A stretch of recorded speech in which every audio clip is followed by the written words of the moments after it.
ગણિત ધોરણ 7 પ્રકરણ 14 સમમિતિ ભાગ 1 ભાગ 1 ની અંદર આપણે સ્વાધ્યાય 14 પટકના પ્રશ્ન 1 અને 2 ની વાત કરવાની છે.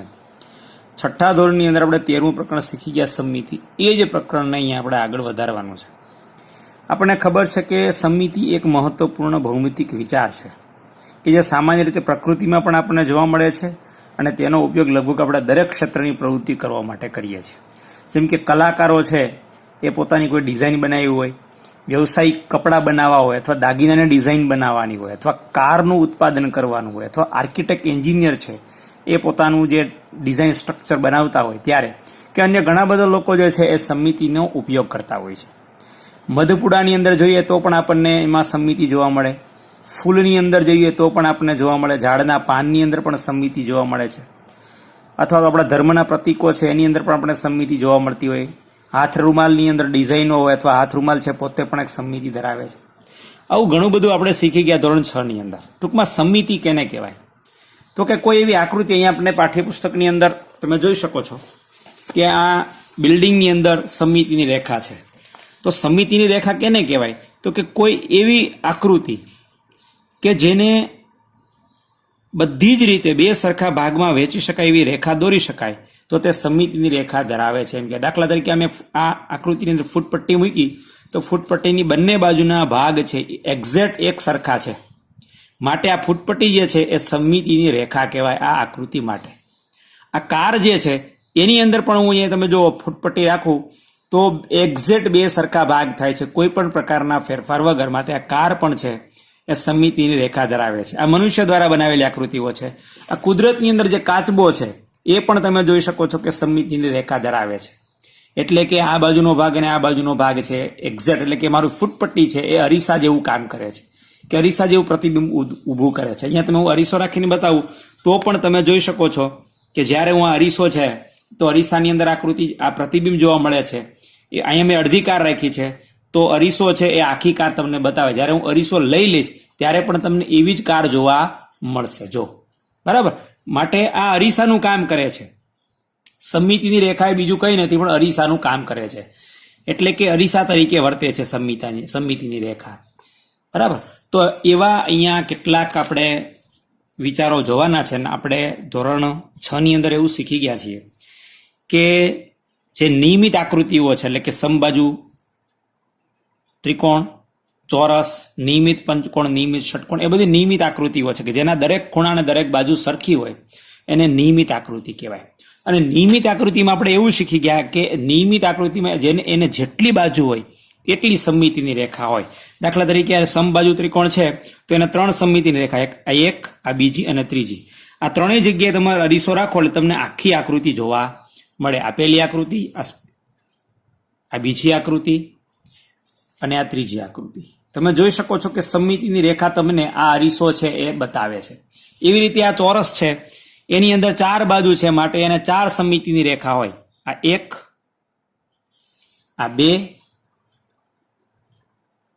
જેવું અરીસામાં દેખાય છે એવું જ પાછળના ભાગમાં દેખાય છે, આ 3 અને આ 4. આ 4 સમમિતિની રેખા આ ચોરસની અંદર હોય. આ નિયમિત પંચકોણ છે એની અંદર 5 સમમિતિની રેખા હોય. આ 1, આ 2, આ 3, આ 4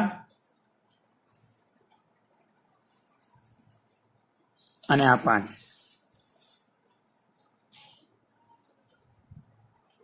બરાબર, આવી રીતે આપણે નિયમિત આકૃતિઓ હોય એની અંદર જોઈ ગયા. પણ અહીંયા નીચે આ આકૃતિ આપી છે એમાં આ રેખા એ સમમિતિની રેખા નથી, કારણ કે આ નીચેનો ભાગ નાનો છે, ઉપરનો ભાગ મોટો છે, એટલે સમમિતિની રેખા થતી નથી. જો અહીંયા હું રાખું અરીસો અને અરીસો લઈ લઉં તો આવો જ ભાગ ત્યાં પાછળ દેખાતો નથી, મોટો દેખાય છે.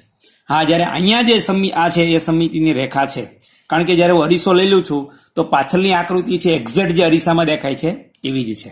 બરાબર, એટલે ઘણા બધા આકારો સમમિતિ ધરાવે છે અને ઘણા બધા આકારો સમમિતિ ધરાવતા નથી. દાખલા તરીકે આર છે એ સમમિતિ ધરાવતો નથી, કારણ કે જુઓ તમે આ અહીંયા રાખવું અરીસો તો અંદર દેખાતો જે આર છે એ દેખાતો આર જેવો છે, એટલે કે આ એક સરખા નથી, એ સમમિતિની રેખા કહેવાય નહીં. આપણે હવે જે ટોટલ કામ કરવાનું છે સ્વાધ્યાય 14.1 ની અંદર પહેલો અને બીજો દાખલો એ બંને પાઠ્યપુસ્તકની અંદર કરવાનું છે. તો આપણે પહેલો દાખલો જોઈએ. તો અરીસો છે એ સમમિતની રેખા કહેવાય અથવા તો સમમિત કહેવાય. હવે અહીં લખ્યું છે પહેલો દાખલો કે કાણા પાડેલી આકૃતિની નકલ કરો અને સમમિતિની અક્ષ શોધો. અહીંયા તમારે જોવાનું છે કે આમાં સમમિતિની અક્ષ કેટલી છે. આમાં તો તમે અહીંયા અરીસો ન રાખો તો પણ ખબર પડે કે ભાઈ આ બે ભાગ છે એ સરખા થાય છે, માટે આ જે ફૂટપટ્ટી છે એક સમમિતિની રેખા છે. બીજું તો કે અહીંયા રાખો તો પણ બે બાજુ તમને સરખું દેખાય છે, બરાબર, બે ભાગ સરખા થાય છે એટલે આ બીજી સમમિતિની રેખા. પણ આમ રાખશો તો તમને જોવા મળશે નહીં, આ સમમિતિની રેખા કહેવાશે નહીં. કારણ કે જ્યારે અરીસો રાખીએ ત્યારે ખબર પડે કે આ સમમિતિની રેખા નથી. કારણ કે અહીંયા જુઓ તમે, અહીંયા ટપકું દેખાય છે તો અરીસો લઈ લઉં તો અહીંયા મને ટપકું દેખાવું જોઈએ, એને બદલે ટપકું ક્યાં છે, અહીંયા નથી, અહીંયા છે, એટલે આ સમમિતિની રેખા નથી. આમ રાખશું તો પણ સમમિતિની રેખા મળશે નહીં, કારણ કે અહીંયા જે ટપકું છે એ અહીંયા દેખાવું જોઈએ, એટલે કે અહીં ટપકું હોવું જોઈએ, અહીંયા નથી, અહીંયા છે. માટે સમમિતિની રેખા કેટલી થશે આની અંદર? બે. હું દોરું છું એક આ આપણે એ દોરવાની છે. સમમિતિની રેખા મોટે ભાગે ત્રુટક રેખાથી દોરવી, અને કદાચ એમને સીધે સીધી દોરી દો તો પણ વાંધો નહીં. આ એક સમમિતિની રેખા અને આ એક બીજી સમમિતિની રેખા. આ બીજી સમમિતિની રેખા દોરવામાં ધ્યાન રાખવાનું છે કે એ બરાબર જે ટપકા છે એના વચ્ચેથી પસાર થતી હોવી જોઈએ. આ બે સમમિતિની રેખા છે જેને કારણે આકૃતિ બે સરખા ભાગમાં, એક સરખા ભાગમાં વિભાજિત થાય છે. હવે આની અંદર સમમિતિની રેખા શોધવા જઈશું તો આપણને કેટલી મળશે? એક જ મળશે. કેવી? આ, જેને કારણે બે સરખા ભાગ થશે આકૃતિના. આ સમમિતિની રેખા આપણને મળી. કદાચ આકૃતિની બહાર જાય તો પણ વાંધો નહીં, બીજી કોઈ સમમિતિની રેખા આ આકૃતિની અંદર મળશે નહીં. તમે જોઈ શકો અરીસો મૂકીને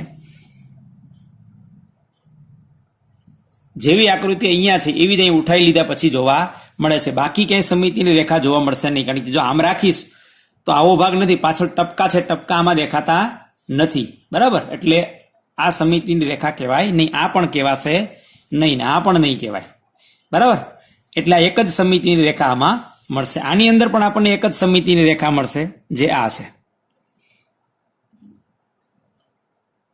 જેને કારણે આકૃતિના બે સરખા ભાગ થાય છે, એક્ઝેક્ટ સરખા ભાગ. જેવું અહીંયા છે એવું જ અહીંયા. આ ટપકું અહીંયા છે તો બીજું ટપકું અહીંયા છે. આ ટપકાને લીધે સમમિતિ છે આપણે શોધવાની છે. અહીંયા પણ આપણે એક જ સમમિતિની રેખા મળશે, આયા.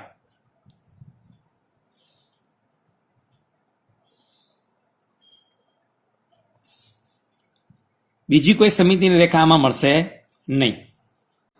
હવે આ આકૃતિની સમમિતિની રેખા દોરીએ તો આપણને ખબર પડશે એક તો આ મળશે, કારણ કે બે બાજુ આવી રીતે કરશું એટલે બે સરખા એક્ઝેક્ટ ભાગ આપણને જોવા મળશે. એટલે આ એક સમમિતિની રેખા છે.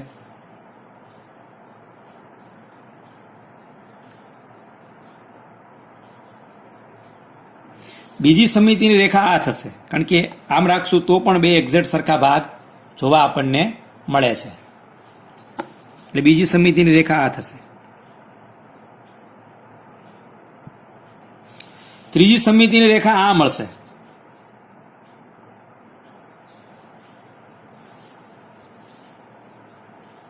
આ નહીં મળી શકે, કારણ કે અહીંયા વધારે ગેપ છે અને અહીંયા ઓછો, એટલે અહીંયા બે જ સમમિતિની રેખા આપણને મળશે.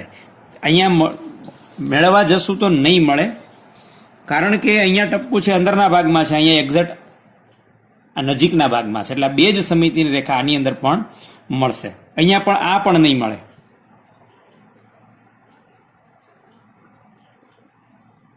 બરાબર, કારણ કે અહીંયા પણ જો ગેપ વધારે છે, અહીંયા ઓછો છે, બરાબર.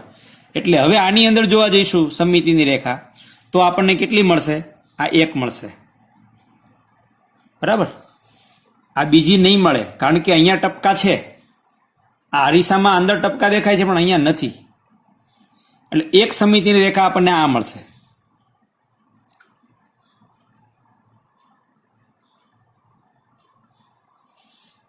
બરાબર. આ બરાબર વચ્ચે આવવું જોઈએ. પછી બીજી સમમિતિની રેખા આપણને આની અંદર કોઈ નહીં મળે, બરાબર. આમ રાખશું તો આ મળી શકે,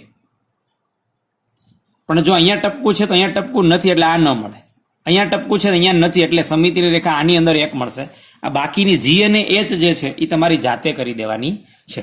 હવે જોઈએ દાખલો હજી પહેલાની અંદર, અહીંયા પણ આઈ, જે, કે અને એલ એની અંદર આમાં સમિતિની રેખા દોરવા જશું તો આ એક મળશે, કારણ કે અહીંથી બે સરખા ભાગ થશે. બાકી કોઈ આપણને સમિતિની રેખા બીજી મળવાની નથી. આની અંદર સમિતિની રેખા મેળવવા જશું તો એક આ મળશે, જેના કારણે બે સરખા ભાગ થાય છે, અને એક બીજો આ મળશે.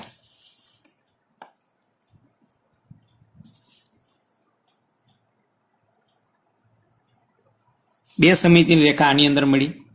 આની અંદર મેળવવા જશું તો આપણને કેટલી મળશે જોઈએ, એક આ મળશે. એવી રીતે એક બીજી આડી મળશે.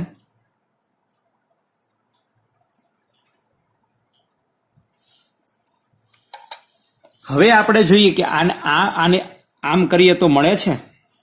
હા, મળે છે. આમ કરીએ તો મળે છે. હા, આમ પણ મળે છે. બરાબર. એટલે હજી બે રેખાઓ આપણને સમિતિની મળશે, એક આમ અને એક આમ. એટલે કે આની અંદર ચાર સમિતિની રેખા આપણને મળી. આની અંદર તમારી જાતે ગોતવાની છે કેટલી સમિતિની રેખા મળે. દાખલો બીજો, આપેલ સમિતિની રેખા દ્વારા બાકીના કાણા શોધો. આ જે કાણું છે, અને જો આ અરીસો હોય, અહીંયા અરીસો રાખીએ તો આપણને કાણું ક્યાં મળે, જો તમને આકૃતિમાં દેખાય છે. તો બીજી બાજુ એ કાણું નથી તો આપણે અહીંયા કાણું દોરવાનું છે. જો આ સમિતિની રેખા હોય તો અહીંયા કાણું હોય તો આ આકૃતિ સમિતિ થાય. બરાબર. એવી રીતે અહીંયા કાણું છે તો આ અરીસો રાખીએ તો કાણું અહીં બીજે ક્યાં મળે, તમે જોઈ શકો અરીસાની અંદર. બરાબર. એટલે આપણે આકૃતિમાં અહીંયા કાણું દોરવાનું છે. એવી રીતે અહીંયા કાણું છે તો સમિતિની રેખા છે તો બીજું કાણું ક્યાં મળે, તો કે અહીંયા. એવી રીતે બાકીની બે આકૃતિઓ તમારી જાતે. અહીંયા તમારે ખાસ ધ્યાન રાખવાનું છે, ખબર ન પડે તો અહીંયા આ આકૃતિ માટે ખાસ તમે જોઈ શકો છો કે આમ રાખશું તો આપણને કાણું ક્યાં મળશે, આ બાજુ, એટલે કે અહીંયા. અને અહીંયા અરીસો રાખીશું તો આપણને કાણું ક્યાં મળશે,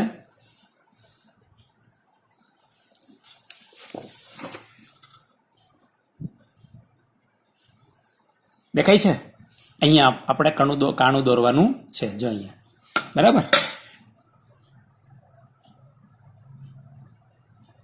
એટલે આપણે સમિતિની રેખા આપી હતી અને એ મુજબના કાણા આપણે દોર્યા. અહીંયા કાણા આપ્યા હતા અને એને આધારે આપણે સમિતિની રેખા દોરી. તો આવી રીતે આ પહેલો દાખલો અને બીજો દાખલો જે છે એ તમારી પાઠ્યપુસ્તકની ચોપડીની અંદર, અથવા તો આવું દોરવામાં કદાચ વાર લાગે, પણ સમિતિની જે પહેલો અને બીજો દાખલો છે સમિતિ માટેનો, એને આની અંદર જ કામ કરવાનું છે. હજી ત્રીજા દાખલા માટે પણ આની અંદર જ કામ કરવાનું છે. જે દાખલા અધૂરા મૂક્યા છે એ તમારી જાતે પૂરા કરી દેવાના.